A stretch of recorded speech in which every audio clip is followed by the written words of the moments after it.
हैं। फिर एक अगली बात कि भारत में राष्ट्रवाद के उदय में एक कारण अंग्रेजों की एक नीति थी जिसको हम कहते हैं इकोनॉमिक एक्सप्लॉयटेशन, आर्थिक शोषण। हम लोग ये बात प्रारंभ से जानते हैं कि ब्रिटिश लोग भारत में व्यापारी बनकर आए थे और उनका मुख्य उद्देश्य क्या था? भारत से लाभ कमाना। तो इसी मुख्य उद्देश्य की पूर्ति करते करते उन्होंने भारत पर राजनीतिक आधिपत्य भी स्थापित किया। आर्थिक आधिपत्य तो स्थापित किया ही, लेकिन राजनीतिक आधिपत्य भी स्थापित किया। और जब भारत की सत्ता उनके हाथ में आई तब उन्होंने आर्थिक रूप से और ज्यादा शोषणकारी नीतियों को अपनाना शुरू कर दिया। उनकी नीतियों का परिणाम ये रहा कि भारत में जो स्मॉल स्केल के जो उद्योग धंधे थे, जो हैंडीक्राफ्ट्स के उद्योग धंधे थे, वो धीरे धीरे खत्म हो गए और एक प्रकार का अनएम्प्लॉयमेंट जो था वो बढ़ने लगा। अपने अपने इकोनॉमिक इंटरेस्ट को पूरे करने के लिए ब्रिटिश लोगों ने क्या कर दिया? जो इंपोर्ट टैक्स था, ड्यूटी थी, उसमें कमी कर दी और जो एक्सपोर्ट टैक्स था उसमें बहुत ज्यादा वृद्धि कर दी। इसका परिणाम क्या हुआ कि जब ब्रिटिश लोगों का जो माल भारत में आ रहा था, जो रेडीमेड माल था, उसको भारत में लाने के लिए उनको ज्यादा टैक्स नहीं देना पड़ता था, तो ये लाभ भी उनको मिलता। यहां से अगर जो भारतीय लोग अपना माल बाहर बेचते तो उस भारतीयों को एक बहुत बड़ा टैक्स देना पड़ता, तो उससे ब्रिटिश लोगों की रेवेन्यू जनरेट होती। तो कहने का मतलब दोनों ही तरह से भारतीयों का जो था वो आर्थिक शोषण हो रहा था। इसी समय इसको एक लिबरलिस्ट थिंकर हमारे यहाँ रहे हैं, दादा भाई नौरोजी। उन्होंने एक थ्योरी दी थी जिसको कहा जाता है धन की निकासी, ड्रेनेजिंग सिस्टम जो है मनी का। उसका मतलब क्या है कि किसी भी रूप में भारत से कच्चा माल ब्रिटिश लोग बाहर ले जा रहे थे और वहां से रेडीमेड माल यहाँ पर लेकर आ रहे थे। तो हर संदर्भ में इकोनॉमिक बेनिफिट जो मिल रहा था वो ब्रिटिशर्स को ही मिल रहा था। तो ये एक प्रकार का एक्सप्लोटेशन था जिससे भारतीय लोग असंतुष्ट थे, भारतीयों की स्थिति दयनीय हो रही थी। और इस सब का एक दूसरा इफेक्ट क्या हुआ कि जब भारतीय लोगों से रोजगार छिनने लगे, उनके उद्योग धंधे समाप्त होने लगे, तो वो सारी के सारे लोगों ने अपने आप को एग्रीकल्चर के या कृषि के साथ इन्वॉल्व किया। लेकिन जब उन्होंने कृषि के साथ इन्वॉल्व किया तो कुछ नेचुरल डिजास्टर्स ऐसे आए, कुछ महामारियां आ गई, कुछ बाढ़ आ गए, कुछ प्राकृतिक प्रकोप आ गए, तो कृषि के क्षेत्र में भी भारतीयों को निराशा का सामना करना पड़ा। तो एक तरह से ये जो ब्रिटिश की जो इकोनॉमिक पॉलिसी थी, जिसके कारण भारतीयों का जीवन स्तर बद से बदतर होता जा रहा था, उनका आर्थिक पतन हो चुका था, उन्हीं घटनाओं ने भारतीयों के अंदर ब्रिटिशों के विरुद्ध एक असंतोष को उत्पन्न किया और उसी असंतोष ने राष्ट्रवाद की भावना को जागृत करने में योगदान दिया। तो ये एक और अगला एस्पेक्ट। नेक्स्ट अगली बात हम लोग कर सकते हैं, कुछ विदेशी आंदोलन जो थे, फॉरेन मूवमेंट्स, उन विदेशी आंदोलनों का प्रभाव भी भारत के अंदर रहा है। आपको यहाँ मूवमेंट में, मेरे यहाँ लैपटॉप में अभी वी का प्रॉब्लम चल रहा है तो शायद आपको स्पेलिंग थोड़ी सी गलत लग रही होगी। मूवमेंट से फॉरेन मूवमेंट्स जो हैं, उन विदेशी आंदोलनों का भी परिणाम भारतीयों के संदर्भ में लाभकारी रहा। अमेरिका की जो क्रांति हुई थी उसमें जो स्वतंत्रता का घोषणा पत्र जारी किया गया था, आप लोगों को पता है शुरू के जो 10 संविधान संशोधन थे उसमें नागरिक अधिकारों की भी बात की गई थी। इसी प्रकार से फ्रांस की जो राज्य क्रांति हुई थी, आयरलैंड के अंदर जो होम रूल आंदोलन चला था जिसमें गृह सत्ता को स्वायत्त बनाने की बात की गई थी, इन घटनाओं का प्रारंभ भले ही विदेशों के अंदर हुआ हो लेकिन उसका परिणाम हमारे यहाँ पर हुआ हो। अभी थोड़ी देर पहले हमने पढ़ा था, भारतीयों को अंग्रेजी शिक्षा के माध्यम से या विदेश यात्राओं के माध्यम से बाहर क्या हो रहा है वो जानने का अवसर मिला। तो ये जो विदेशी आंदोलन थे इनको भी जानने का अवसर भारतीयों को प्राप्त हुआ, और जब इन घटनाओं को, इनके पीछे उद्देश्यों को, इनके स्वरूप को भारतीयों ने जाना तो उन्हीं से प्रेरित होकर उन्होंने हमारे यहाँ पर भी राष्ट्रीय भावनाओं को गति प्रदान की और ब्रिटिश शासन से मुक्ति पाने का प्रयास किया। तो ये हम लोग कह सकते हैं कि विदेशी आंदोलन भी राष्ट्रवाद के उदय में या उसके विकास में सहायक बने। अब कुछ मेजर जो रिप्रेसिव स्टेप्स रहे हैं, दमनकारी प्रयास अंग्रेजों के या ब्रिटिश शासन के, उन्होंने भी समय समय पर भारत के अंदर राष्ट्रवाद को मजबूती प्रदान की। कौन कौन से स्टेप्स मेजर रहे हैं वो हम बता सकते हैं। 1876 के अंदर भारतीयों को प्रशासन में उच्च पदों पर जाने से रोकने के लिए जो सिविल सर्विसेज की आयु थी उसको 21 वर्ष से घटाकर 19 वर्ष कर दी गई।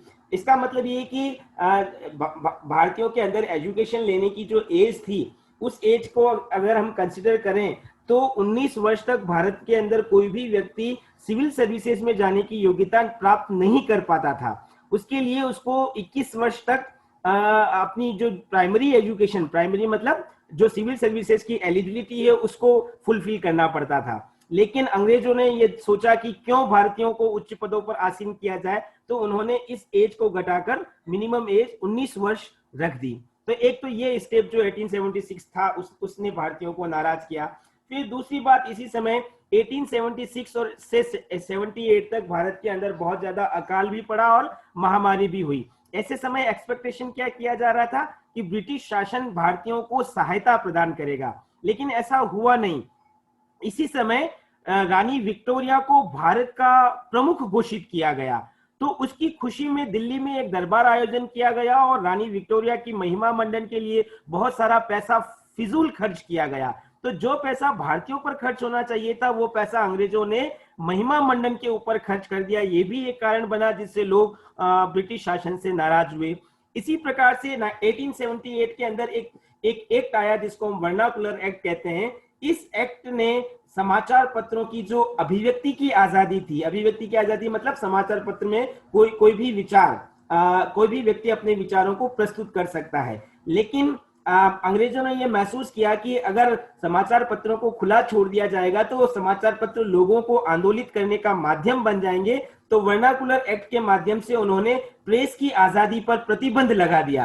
हालांकि जब इस प्रतिबंध का बहुत ज्यादा विरोध हुआ तो लॉर्ड रिपन ने ये वर्नाकुलर एक्ट वापस ले लिया, लेकिन फिर भी अंग्रेजों का ये प्रयास भारतीयों के अंदर असंतोष उत्पन्न करने के लिए काफी था। एक और एक्ट आया था जिसमें हम भारतीय शस्त्र अधिनियम की बात कर सकते हैं। भारतीय शस्त्र अधिनियम में लॉर्ड लिटन ने क्या किया कि भारतीयों को शस्त्र रखने से वंचित कर दिया गया और अपनी सिक्योरिटी के लिए ब्रिटिश लोग तो शस्त्र रख सकते थे लेकिन भारतीयों को इस प्रकार के अधिकार से वंचित किया गया। तो ये एक और कारण भारतीयों में नाराजगी का बना।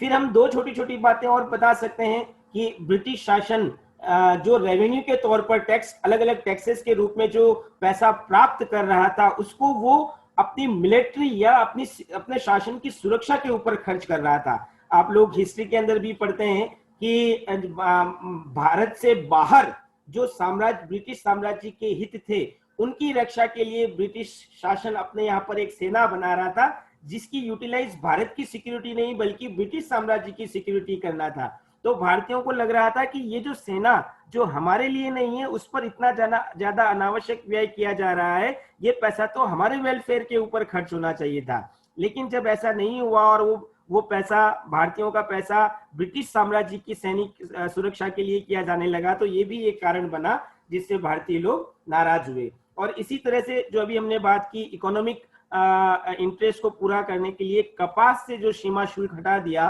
ब्रिटिशों ने, वो भी भारतीय किसानों को नाराज करने के लिए काफी था। तो ये कुछ रिप्रेसिव स्टेप्स थे, दमनकारी कदम थे जिनके कारण भारतीयों में ब्रिटिश शासन के प्रति धीरे धीरे असंतोष बढ़ता गया और उसी असंतोष से राष्ट्रवाद की भावना मजबूत हुई। एक अंतिम बात हम लोग यहाँ पर बता सकते हैं, एक और कानून आया जिसको हम इल्बर्ट विधेयक के नाम से जानते हैं। ये इल्बर्ट विधेयक भी भारतीयों में असंतोष या नाराजगी को उत्पन्न करने में सहायक बना। कैसे? अभी थोड़ी देर पहले हम लोगों ने एक बात कही थी कि ब्रिटिश लोग भारत के प्रति बायस्ड थे और किसी न किसी पूर्वाग्रह से ग्रसित थे। मतलब वो एक दुराग्रह की भावना, वो एक अपने आप को भारतीयों से श्रेष्ठ मानते थे और इसीलिए उनका ये मानना था कि भारतीयों को जितना ज्यादा दबाया जा सके दबाओ, भारतीयों का जितना ज्यादा शोषण किया जा सके करो, और इनको हायर पोस्ट के ऊपर या तो आने ही मत दो, अगर वो फिर भी अगर आ जाए तो उनकी जो राइट्स हैं, उन एडमिनिस्ट्रेटिव राइट्स को जितना ज्यादा लिमिट किया जा सके उतना ज्यादा उनको लिमिट करो।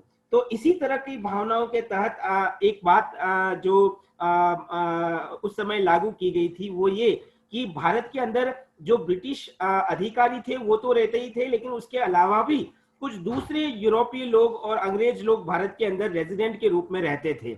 अगर ऐसे व्यक्ति कोई क्राइम कर देते, एक रूल उस समय क्या था कि अगर कोई अंग्रेज व्यक्ति अपराधी हो जाए या कोई अपराध कर ले, तो उसके बारे में कोर्ट के अंदर डिसीजन इंडियन जज नहीं ले सकता, उसकी हियरिंग या उस मुकदमे की सुनवाई भारतीय जज नहीं कर सकता था, बल्कि ब्रिटिश जज के द्वारा ही या अंग्रेज जज के द्वारा ही उस केस की हियरिंग की जाएगी। एक प्रकार की ये असमानता की स्थिति थी, यानी कि अपराध करने वाला कौन, अंग्रेज अपराधी, और उसके केस की हियरिंग कौन करेगा, केवल और केवल ब्रिटिश जज ही। जबकि अगर भारतीय व्यक्ति कोई अपराधी होता तो उसके केस की हियरिंग भारतीय जज भी कर सकता था और ब्रिटिश जज भी कर सकता था। तो एक प्रकार से ये डिस्क्रिमिनेशन था, इंडियंस और जो ब्रिटिशर्स रेजिडेंट यहाँ पर रह रहे थे उनके बीच में ये जो असमानता का व्यवहार अंग्रेजी शासन ने किया था, जिसका बहुत बार विरोध भी हुआ।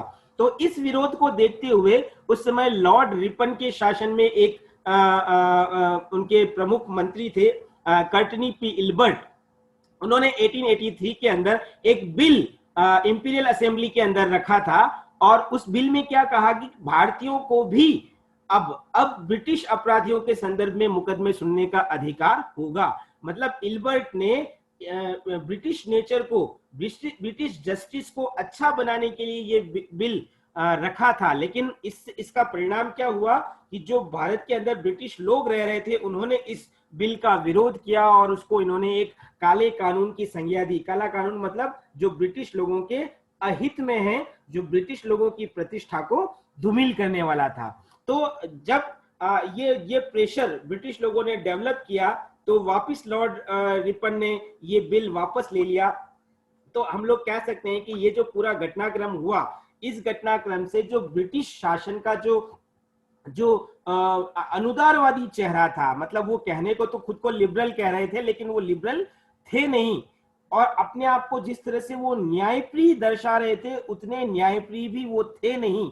ये सारी चीजें आम लोगों के सामने आई और उसी से वो पता चला कि किस तरह से ब्रिटिश शासन लोगों पर अलग अलग तरह से शोषण कर रहा है, उनका दमन कर रहा है। तो ये इल्बर्ट बिल भी जो 1883 के अंदर आया, उसने भी भारतीयों के अंदर ब्रिटिश शासन के प्रति असंतोष को, अपनी नाराजगी को बढ़ाने में सहायता प्रदान की, और यही नाराजगी भारत में राष्ट्रवादी भावनाओं को विकसित करने में सहायक बनी।